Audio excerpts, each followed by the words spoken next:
일각에서는 흔히 무릎의 관절의 건강 여부에 따라 삶의 질이 달라진다는 우스갯소리를 하기도 합니다. 하지만 실제로 일상생활을 할 때 무릎 관절의 중요성은 무시할 수 없는데요. 우리 몸이 나이 들고 있다는 하나의 신호라고 할 수 있는 무릎 통증. 오늘 메디컬인에서는 무릎 관절염은 물론이고 발목에 대한 건강 정보까지 함께 알아보겠습니다. 원장님 안녕하세요. 예, 안녕하세요. 네, 자주 뵈니 정들 것 같습니다. 반갑습니다. 그렇습니다. 저도. 네. 예, 예. 원장님 오늘의 주제 드디어 올 것이 왔습니다. 바로 무릎 관절염과 무릎 통증에 대한 이야기인데요. 예, 굉장히 어려운 질문인데 네. 참 오늘 그 많은 분들한테 도움이 좀 됐으면 좋겠습니다. 네, 우리나라에서 이제 그 뭐 2위라고 하잖아요. 예. 만성 질환 중에. 예. 그런데 이제 사실 어르신들 중에서 무릎이 시리다, 예. 무릎이 아프다 호소하는 분들이 정말 많잖아요. 예, 맞습니다. 네, 근데 오늘 저희 메디컬인 시청하시면서 많은 예. 분들이 이 부분에 있어서 좀 도움을 받으셨으면 좋겠습니다. 예, 본인이 무릎에 대해서 잘 알고 그거에 대해서 관리를 잘 하시면은 100세 시대에 잘 쓸 수 있을 것입니다. 네. 첫 번째 질문인데 예. 정말 원초적인 질문일 수도 있지만 예. 무릎이 아픈 이유 예. 대체 뭔지 궁금합니다. 무릎이 아픈 이유는 정말 나이에 따라서도 많이 차이가 있고요. 그다음에 자기가 어떻게 사용하느냐에 따라서 차이가 있는데 무릎을 이렇게 보호하고 있는 근육이라든지 연골의 손상으로 인해 가지고 무릎 관절이 흔들려서 그거를 주위에 있는 신경들을 자극을 해서 통증이 생기는 겁니다. 네. 그래서 뭐 다양한 전신 질환이 있다든지 그 외에 어떤 국소적인 어떤 손상을 받았을 때 그런 증상이 생기고요. 뭐 질환에 따라서 다양한 방법으로 무릎 통증에 대해서 또한 관절에 대해서 불리고 있습니다. 그렇군요. 아무래도 이제 무릎을 많이 쓰면 예. 그만큼 예. 손상이 많이 될 수 있다라는 그렇죠. 말씀이신 거죠? 예. 네. 자, 무릎 관절이 아프면 무조건 이 퇴행성 관절염을 좀 의심해야 될까요? 무릎 아프다고 무조건 관절염은 아니고요. 무릎 거의 65세 이상 분들은 그 퇴행성 관절염을 한 50% 이상 부분에서 가지고 있다고 생각이 되고요. 그 외에 이제 무릎 아프다고 해서 이제 슬관절염이라든지 그 외에 류마티스 관절염, 그 외에 외상성 관절염 등 여러 가지 증상들이 있습니다. 아무래도 가장 대표적인 질환이 퇴행성 관절염일 것 같은데 예. 정확하게 예. 이 퇴행성 관절염 대체 무엇입니까? 퇴행성 관절염 정의는 쉽게 말씀드려서 연골과 그 주위의 뼈 그리고 근육이라든가 활액막에 퇴행성 변화로 인해 가지고 생기는 관절염을 퇴행성 관절염이라고 합니다. 네. 또한 이제 관절의 노화로 인해 가지고 불리는 관절염인데 네. 다른 말로 골관절염이라고도 불립니다. 예. 그렇군요. 예. 이게 이제 퇴행성 관절염이 무릎에만 나타나는 건 아닐 것 같아요. 그런데 이 발생 부위도 좀 어떻게 좀 다양한가요? 예, 그 단어에도 나와 있지만은 우리 영어로 디제너레이티브 아스라이티스입니다. 네. 그러니까 재생이 안 되는 관절염입니다. 그래서 노화가 오게 되면은 뭐 젊어지고 싶은데 젊어지지 않고 그 관절 증상이 고정되는 거고요. 쉽게 말씀드려서 많이 사용하는 관절에 주로 많이 옵니다. 우리가 무릎을 많이 사용하는 어머님들이라든지 또 허리를 많이 쓰는 육체 노동을 하시는 분들은 허리에도 올 수가 있고요. 또한 고관절, 특히 뭐 달리기라든가 이런 걸 많이 하시는 분들은 발가락에도 올 수가 있습니다. 그래서 주로 국소적으로 자기 몸에서 가장 체중이 많이 실리고 가장 많이 사용하는 데 주로 많이 발생을 합니다. 그러니까 예. 관절이 있는 곳에는 어디든지 그렇죠. 발생 많이 가능할 사용하는 데는 많이 생기게 되어 있습니다. 그렇군요. 그러면 이 많은 어르신들을 이 예. 고통스럽게 하는 퇴행성 관절염 예. 발생 원인 예. 무엇일까요? 앞에서 말씀드린 것 같이 주위에 관절 주위에 조직들이 약해지는 겁니다. 무릎 관절 잠깐 이렇게 보여드리면은 네. 무릎에는 크게 우리가 동서남북이 있는 것 같이 무릎에도 전방 십자인대, 후방 십자인대, 내측, 외측 이런 인대들이 있습니다. 네. 그래서 그거 무릎이 흔들리지 않도록 방어를 해주고요. 또한 이 앞에 슬개골이라는 슬개골 인대가 있어서 무릎이 구부린다든지 아니면 내리막길을 내려갈 때 흔들리지 않도록 이렇게 지지를 많이 해줍니다. 이런 구조물들이 약해져서 그러니까 쉽게 말해서 고무줄이 조금 헐렁거려졌다고 생각할 수가 있죠. 그리고 또 어떤 면은 각변형이라든가 다른 증상들에 의해서 외상에 의해서 손상을 받았을 때 그럴 때 한쪽 부분에 부분적으로 손상을 돼서 노화가 왔을 때 퇴행성 관절염이 오게 됩니다. 예. 그렇군요. 요 지금 앞에 있는 부분이 그 어른들 그냥 좀 농담으로 도가니 나가 뭐 이런 그 도가니. 맞습니다. 네. 우리가 그 소에서는 도가니라고 네, 하는 네. 거고요. 우리 몸에서 왜 도가니가 드셔보시면 맛있지 않습니까? 맛있죠. 예, 우리 몸에서 무릎은 관절이 보시는 것 같이 접시 위에 올라와 있는 것 같이 이렇게 생겨 있습니다. 네. 그래서 가장 뼈도 단단하지만은 주위에 연골이라든지 인대들도 굉장히 유연성도 굉장히 많습니다. 네. 그래서 우리 몸에서 가장 많이 구부러지는 관절이 어디라고 생각하십니까? 저는 처음에 손가락이라고 생각했는데요. 예. 아까 원장님 얘기 들으면서 예. 무릎. 예. 무릎이 우리가 이렇게 180도 서 있기도 하지만은 130도에서 150도까지도 무릎이 구부러집니다. 구부러지려면은 이 주위에 있는 조직들이 많이 늘어나야 되겠죠. 네. 그만큼 유연성도 굉장히 많고 우리가 어떤 행동이라든가 운동을 할 때 가장 많이 힘이 집중되는 곳이 또 무릎 관절입니다. 그렇죠. 예. 네. 이 무릎이 사실은 증상이라든가 이런 게 늦게 나타날 수도 있지만은 우리 몸에서 무릎이 불편하신 분들은 어머님 중에 허리 아프신 분들도 있지만 무릎 아프시면 생활이 굉장히 제한이 많습니다. 그렇죠. 예, 그런 분들을 위해서 저희가 올바르게 무릎을 사용할 수 있는 방법이라든지 조금만 생활을 개선하면은 통증이 많이 완화가 될 수 있고 요즘에 많이 좋은 치료법도 많이 나와 있으니까 관리를 잘 할 수 있도록 안내하기 위해서 이 자리에 나와 있습니다. 예. 그렇군요. 어떤 증상이 나타나면 이 퇴행성 관절염을 좀 의심해야 될까요? 뭐 일단은 많이 사용하지 않았는데도 무릎이 자꾸 뻣뻣해진다든지 아니면은 내리막길 갈 때 그냥 한 다리로 짚기가 굉장히 어렵다든지 그리고 뭐 어떤 그 쪼그리고 폈다든지 쪼그리고 다시 핀다든지 이렇게 할 때 소리가 많이 난다든지 이런 게 할 때 우리가 무릎 퇴행성 관절염을 의심할 수가 있고요. 또한 이렇게 저녁에 주무실 때라든지 아니면은 아침에 일어났을 때 그 이상하게 무릎 주위가 열감이 있다든지 이런 경우에도 퇴행성 관절염을 의심할 수가 있습니다. 아, 그렇군요. 예. 그렇게 이제 앉았다가 일어났을 때 무릎에서 우두둑 소리가 나면 흔히들 도관이 나간 것 같다. 뭐 예. 이런 표현 쓰잖아요. 사실은 뭐 소리 나는 것 자체는 크게 네. 문제가 되지는 않는데요. 소리가 나면서 통증이 동반됐을 경우에는 반드시 어떤 조치를 취하는 게 좋습니다. 아. 예. 자, 흔히 관절염 하면 퇴행성 관절염과 류마티스 관절염을 이야기하는데 예. 사실 이 두 질환은 완전히 개념이 다르다고요. 예. 뭐 퇴행성 관절염 대표적인 질환이죠. 그다음에 류마티스 관절염도 있는데요. 거의 퇴행성 관절 아까 말씀드린 것 같이 나이 좀 많이 사용하는 관절에 주로 많이 옵니다. 그래서 국소적으로 단발성으로 많이 오는 반면에 류마티스 관절염은 전신 증상하고 같이 동반이 되는 경우가 많습니다. 네. 그래도 우리가 어떤 면에서는 내과 선생님도 류마티스 내과도 있는 것 같이 뭐 내과 질환으로도 분류되는 경우도 있습니다. 그래서 혈액 질환이나 혈액에 이상이 있다든지 면역에 이상이 있는 특히 그 젊은 여자분들 중에서 굉장히 왜소하다든지 뭐 등치는 조금 우리 남자나 여자들 중에서도 살은 쪄 있는데 쉽게 감기라든지 어떤 병에 잘 걸리는 잔병 치레가 많은 분들 이런 분들한테 혈액에 어떤 문제가 있어서 관절에 영향을 좀 미치는 게 류마티스 관절입니다. 뭐 혈액에 문제가 있으니까 혈액에 가는 모든 부위에 다 생길 수가 있죠. 목이 뻣뻣하다든지 목에 어떤 증상이 나타난다든지 아니면은 작은 마디에 많이 나타납니다. 손가락이라든지 발가락 이런 데에 주로 많이 증상이 나타나고요. 더더군다나 그 양쪽으로 같이 나타나는 경우가 굉장히 많습니다. 오른손이 안 좋고 왼손도 같이 안 좋은 경우가 굉장히 많고 그거로도 DD가 가능하고요. 네. 또 뭐 아까 혈액 질환이라고 말씀드린 것 같이 진단도 또 틀립니다. 퇴행성 관절염 같은 경우는 무릎에 사진을 찍는다든지 아니면 CT 같은 걸 찍어서 확인하고 이제 류마티스 관절 같은 경우는 일단 혈액 검사가 우선입니다. 혈액 검사에 류마티스 팩터가 있는지 없는지를 체크를 먼저 해야 되고요. 그 외에 다른 그 국소적인 증상이 또 다른 증상이 있는지를 또 확인을 체크를 해야 됩니다. 예. 네, 그렇군요. 예. 이 두 질환, 퇴행성 관절염, 류마티스 관절염, 이 두 질환의 발병 나이, 발병하는 나이나 발병하는 부위나 그리고 증상, 합병증 이런 것도 좀 차이점이 있을 것 같은데요. 예, 뭐 초기에는 거의 유사하게 나타납니다. 네. 유사하게 나타나서 잘 DD가 잘 안 될 수도 있는데요.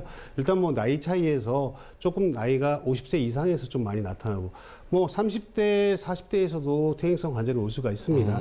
요즘에 일반 그 시민들도 굉장히 운동선수 같이 운동을 많이 하지 않습니까? 그렇죠. 우리 사회자분들도 예. 마찬가지로 일주일에 한 번씩 야구 굉장히 격한 운동이거든요. 그게 그러다 보면은 많이 사용하게 되면은 뭐 다치게 되면은 그쪽 부분에 어떤 문제가 생겨서 관절염으로 진행될 수가 있고요. 그다음에 그거에 비해서 아까 류마티스 관절염 같은 경우는 전신 증상으로 조금 한 40대, 30대의 젊은 여성들에서 주로 많이 나타나게 돼 있습니다. 그리고 증상도 뭐 류마티스 관절의 가장 대표적인 증상은 뭐 손마디의 뻣뻣함, 아침에 조조강직이라고도 합니다. 아침에 일어났을 때 뻣뻣해서 움직이기가 굉장히 어려운 이런 증상들이 나타나고요. 퇴행성 관절 같은 경우는 쓰고 나서 쓴 다음에 통증이 조금 많이 나타나기도 합니다. 그리고 그 외에 또 질문하셨는데 합병증은 무릎 같은 경우 어떤 관절염이 나타나면은 관절이 변형이 오게 됩니다.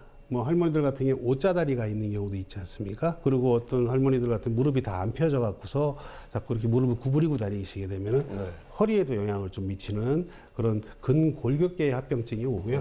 류마티스 관절염 같은 경우는 뭐 류마티스 혈액이 지나다니는 심장에도 부담을 줄 수가 있고요. 그 외에도 뭐 신장이라든지 뭐 그 나머지 이런 전신적인 합병증이 나타나고 있습니다. 그렇군요. 지금 방금 이제 조조강직을 말씀하셔서 저도 궁금한 건데요. 지금 이렇게 손을 이렇게 제가 이렇게 맞잡고 밀으면 별로 그렇게 막 되게 뭔가 좀 아프진 않거든요. 내가 아침에 일어나서 이렇게 좀 손을 이렇게 풀면 되게 힘이 들어요. 뭐 이런 것도 조조강직이에요. 뭐 조조강직 꼭 그렇게 뻣뻣하다고 해서 조조강직이라고 하기는 좀 어렵고요.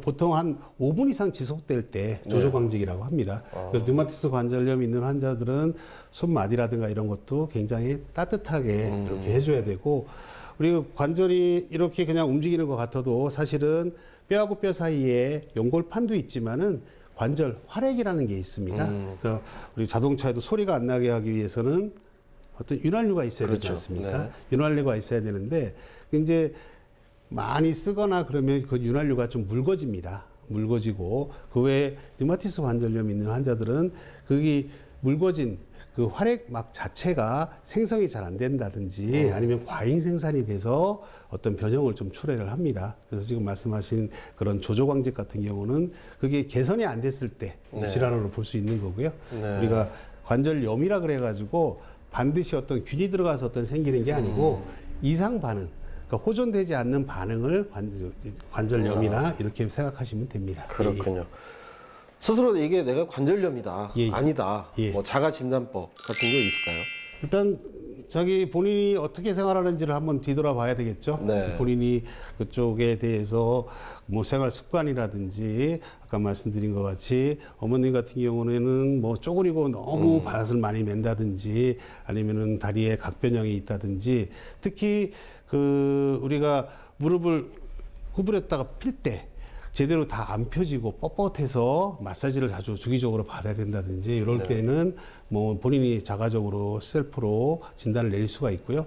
그다음에 류마티스 관절염으로 진단되신 분들은 이제 추후에도 많이 조절을 하지 않고 사용하게 되면은 반드시 어떤 관절의 변형이 같이 동반돼서 나타날 수가 있습니다. 그렇군요. 이 퇴행성 관절염의 경우 초기에 이제 좀 제대로 치료를 해야 하는데 생각보다 많은 분들이 무릎의 통증 그리고 관절의 통증을 쉽게 뭐 그냥 뭐 갑자기 일어나서 뭐 두둑한 거지 잠깐 오는 통증이지 그렇게 생각하시는 분들이 많다고요.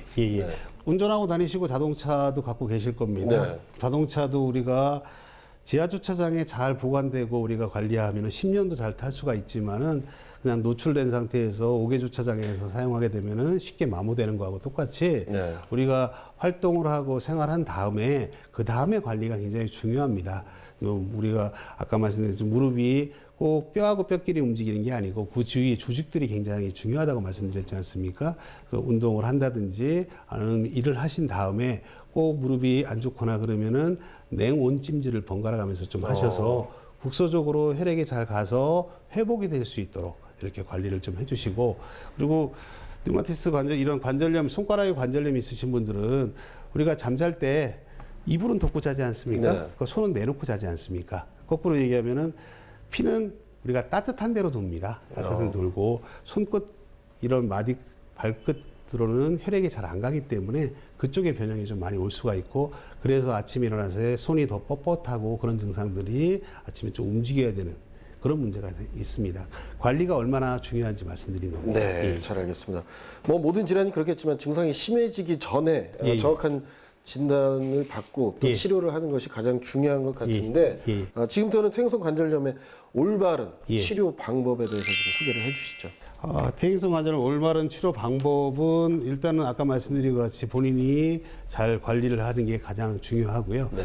뭐 초기에 어떤 증상이 있을 경우에는 요즘에 병원들도 많고 하니까 물리치료라든지 기본적인 치료에서 근육이 어떤 균형이 밸런스가 깨지지 않도록 국소적으로 어떤 체중이 한쪽으로 쏠리지 않도록 해주는 게 가장 중요하고요. 네. 그 외에 가장 많이 물어보시는 분들이 무릎에 물이 차거나 이렇게 했을 때 무릎을 빼야 되느냐 안 빼야 되느냐 그런 얘기를 많이 물어보십니다. 근데 저희 의견은 무릎에 관절에 물이 차거나 이렇게 했을 때는 관절액을 빼주시는 게 좋고요. 그래서 붓지 않도록 이렇게 다른 증상들이 추가적인 어떤 합병증이라든지 이런 게 생기지 않도록 관리하는 게 굉장히 중요합니다. 예. 그렇군요. 예. 그 연골주사 많이 들어봤거든요.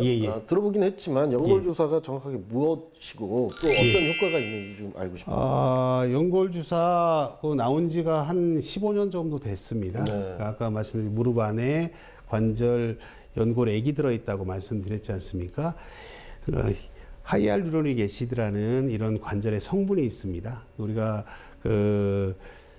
물하고 어떤 우리 식용유하고 마찰력이 틀리지 않습니까? 마찬가지로 무릎 속에도 어떤 윤활작용을 하는 중요한 역할을 해주는 게 하이알루로닉 애시드라는 겁니다. 그 성분을 농축을 해서 무릎 속에 넣어주는 겁니다. 그러니까 윤활작용을 잘 할 수 있도록 마찰이 좀 덜 될 수 있도록 넣어주는 방법인데요. 보통 우리가 퇴행성 관절염 같은 경우는 1단계, 2단계, 3단계, 4단계로 분리를 합니다. 1단계 같은 경우는 국소적으로 통증이 좀 있거나 어떤 뭐 아팠다 안 아팠다 반복이 되는 경우 그런 경우에 1단계로 하고요. 아까 말씀드린 2단계, 3단계는 그때 증상이 있는 경우에 그분들한테 윤활유를 좀 넣어주는 그게 아까 말씀드린 연골주사입니다. 예전에 많이 놨던 뼈주사하고 좀 틀린 개념으로 연골을 보호해주는 연골을 영양제를 준다고 생각하시면 됩니다. 그렇군요. 제대로 치료를 받는 것도 중요한데요. 가장 중요한 거는 물론 미리 좀 사전에 예방을 하는 것도 좋지 않을까 생각을 해보는데 예방할 수 있는 뭐 어떤 평상시에 어떤 자세나 습관 같은 거 있을까요? 일단은 제일 아까 말씀드린 것 같이 우리가 무릎이 130도 이상 구부러진다고 말씀드렸지 않습니까? 무릎이 이렇게 모양을 보시면은 그 앞뒤로 굉장히 벌어져 있습니다. 모양 자체가. 그렇기 때문에 무릎을 이렇게 많이 구부리게 되면은 쉽게 말해서 알밤 맞는 거하고 똑같이 요 사이에 있는 연골을 이렇게 눌러주는 역할을 하기 때문에 너무 과도한 20분 이상의 쪼그리고 앉아서 일을 한다든지 이런 거는 피하시는 게 당연히 좋고요. 그 외에 우리가 생활할 때 양반다리도 너무 오래 하시는 것도 무릎에 조금 부담을 줄 수가 있습니다. 그리고 무릎이 측부인대, 아까 중요한 우리가 무릎을 잡아주는 4가지 인대가 있다고 했지 않습니까? 인대 손상이 있는 경우에 그 인대가 충분히 재생될 수 있도록 이렇게 충분히 케어를 해주셔야지 추후에 생길 수 있는 관절염을 예방할 수가 있습니다. 그렇군요. 그래서 역사적으로 봤을 때 장수들은 무릎이 좋았지만 양반들은 무릎이 안 좋았다라는. 그런 것도 있고요. 내가 한 가지 여쭤보면은 우리 몸에 심장이 있지 않습니까? 우리 제2의 심장이 어디라고 생각하십니까? 제2의 심장이요? 모르겠습니다. 그러십니까? 우리가 심장이 우리 허벅지 근육이 제2의 심장이라 그럽니다. 그렇군요. 심장에서 우리가 피를 이렇게 펌프질을 하면은 머리로는 올라가지만 다리로 내려갔던 혈액들이 거꾸로 올라와야 됩니다. 올라올 때 우리 심장의 힘으로 돌리려고 그러면 굉장히 어렵습니다. 이 허벅지 근육에 어떤 힘이 좋거나 이렇게 파워가 있어야지 혈액을 올려줄 수가 있습니다. 왜 제가 허벅지 얘기를 말씀드리냐면은 허벅지 근육이 좋아야지 무릎도 튼튼해지고 문제가 없어집니다.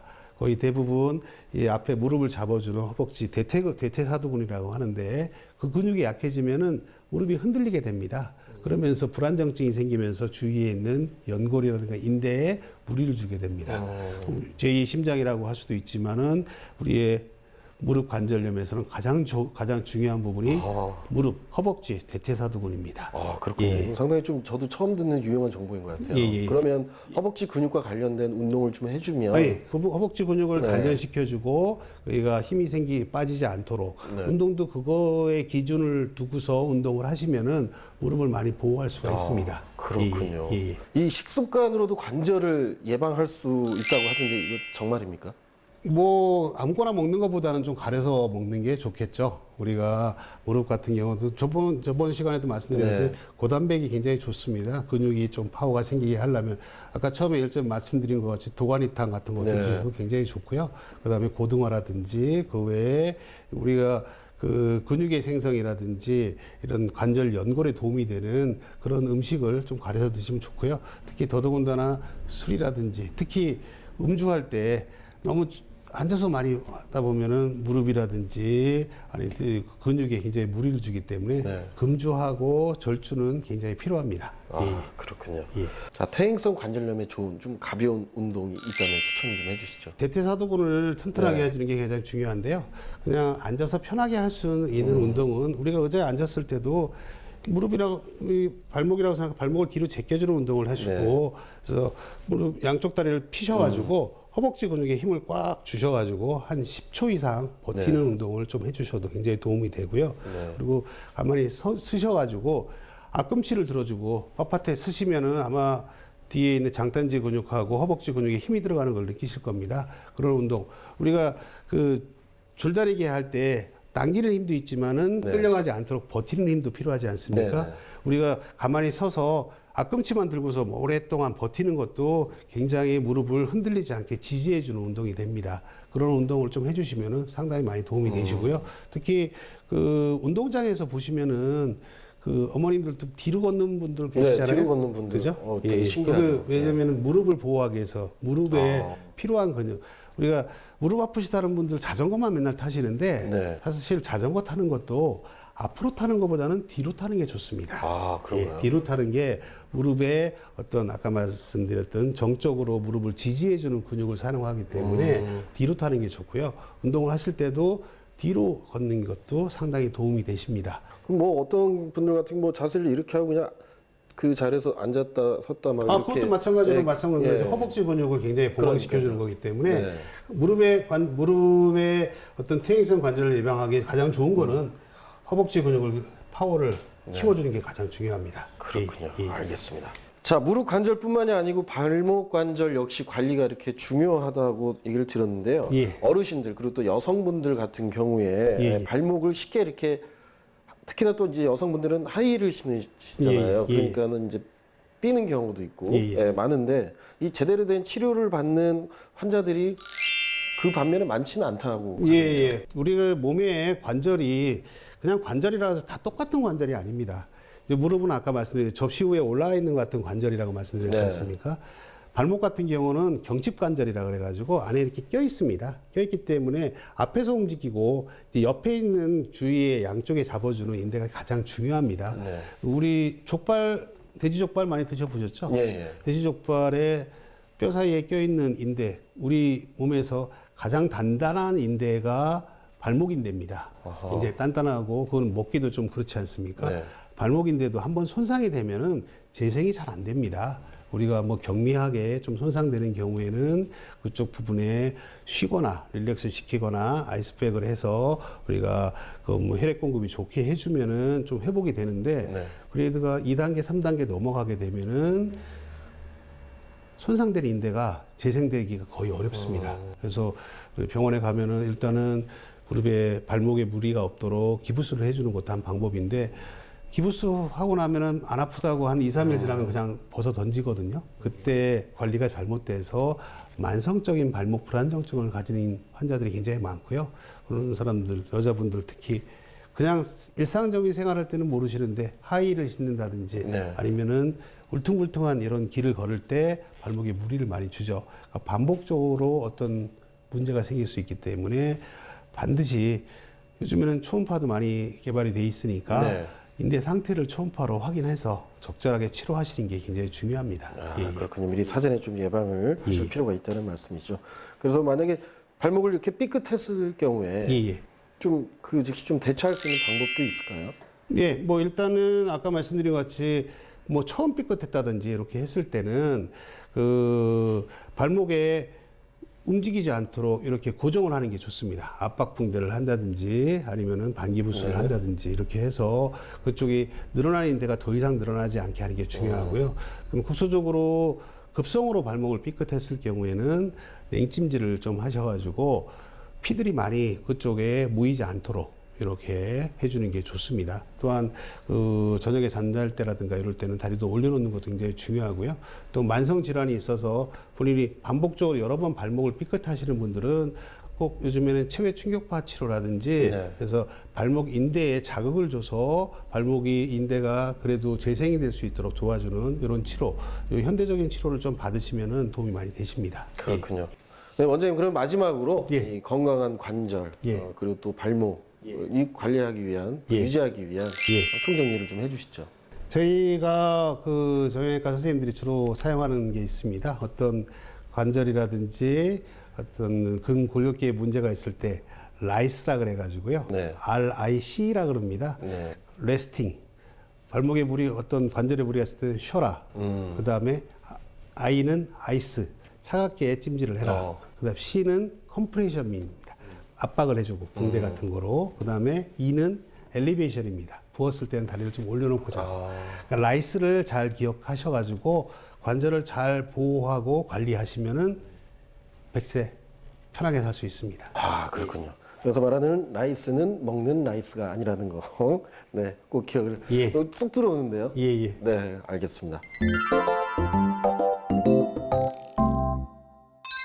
아는 것이 힘이다라는 말이 있습니다. 저는 메디컬링을 시청하시는 시청자분들께서 아는 것이 건강이다라는 말을 좀 느끼셨으면 좋겠습니다. 건강도 관심 있고 노력이 있어야 지킬 수 있다는 사실 꼭 기억하시면서 저는 여기서 인사드리겠습니다. 지금까지 손문호 원장님과 함께 다양한 정보를 함께했습니다. 원장님 감사합니다. 네, 감사합니다. 메디컬인 오늘 준비한 내용은 여기까지입니다. 시청해주신 여러분 감사합니다.